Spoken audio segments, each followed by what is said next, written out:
Hello, my name is Bhavani Krishnan. I am a business agility consultant at Agile Velocity and a certified path to agility practitioner.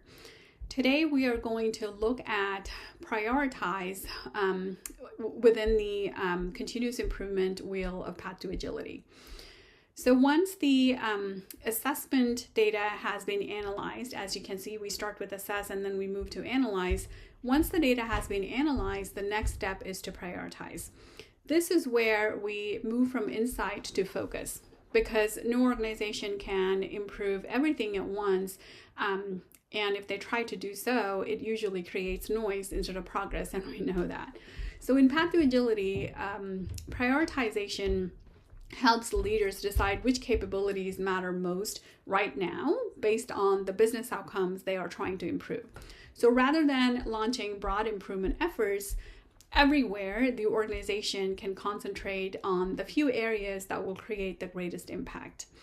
So here you can see that prioritization can happen at multiple levels: the organization, the system, and also the team. And that matters because the most capability gaps are not always in the same place, right? Sometimes they are in the org level. Sometimes, the highest value improvement sits at the system level, and sometimes within a specific team too. So this gives the leaders a way to focus improvement intentionally across the enterprise instead of treating all gaps as equal. So at the organization level, we can see that nothing has been prioritized yet, and that's why this bar here shows 0% progress. But when we click on this prioritize button, you will be brought over to this screen. And at the organization level, you can see whether the key capabilities have been identified and marked for focus. Currently, nothing has been chosen yet. But once you do, that provides clarity. It tells the leaders that these are the capabilities that we are deliberately choosing to improve, and there are some that we're not trying to tackle yet. So that distinction is important because prioritization is really about disciplined choice. It's not just deciding what matters, but it is also deciding what can wait, right?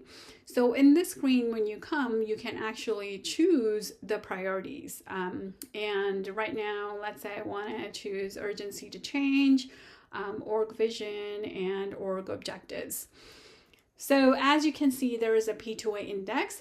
What that is the platform uses a proprietary algorithm that considers factors like the stages, and then business outcomes and scores, and the dependencies to recommend the capabilities with the highest potential value.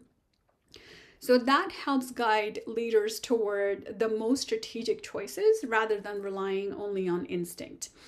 You'll also notice that the prioritization is directly tied to business outcomes. Like this one here is continuous improvement, same here as well. But then if you hover over some of the other ones like team responsibility, it's tied to continuous improvement, innovation, employee engagement, and also speed, right?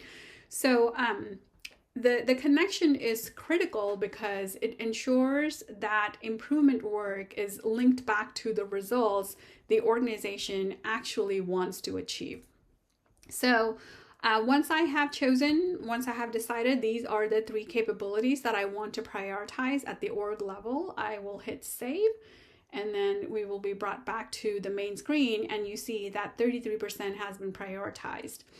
And when you click, you can actually see, when you click on show priorities, you can actually see that these were the 3 that we prioritized, and each one of them have some actions assigned to those or associated to those. So one other thing that I want to show you here is when I click on the urgency to change capability, you can see the description, and you can also see the acceptance criteria, the connected business outcome that we saw on the other screen. You can also take notes here. So if you click on new, and then you can just add notes, and then they will appear. You can save them and they appear here. And then also some action items associated to the urgency to change. The 2 action items that you see here develop a why change narrative, and then also visible leadership commitment. And they're both at the backlog in the Kanban board.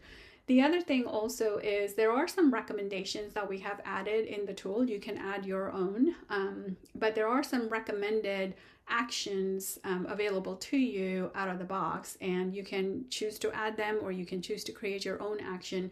But the goal here is you're not only prioritizing, but you're also adding some action items so you can follow through with what those are.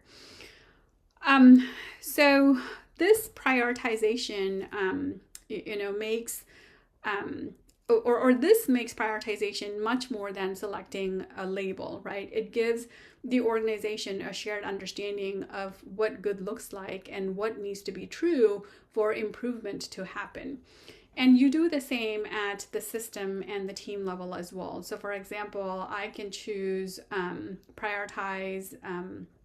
I can choose to prioritize ownership of the product defined, customer stakeholder engagement, and product function established according to what the P2A index is recommending. The higher, the better return on investment. So I'm just going by what the system is recommending. And then as you can see, they are associated with the align and learn stages. And these are the business outcomes that these capabilities are associated with. So we hit save.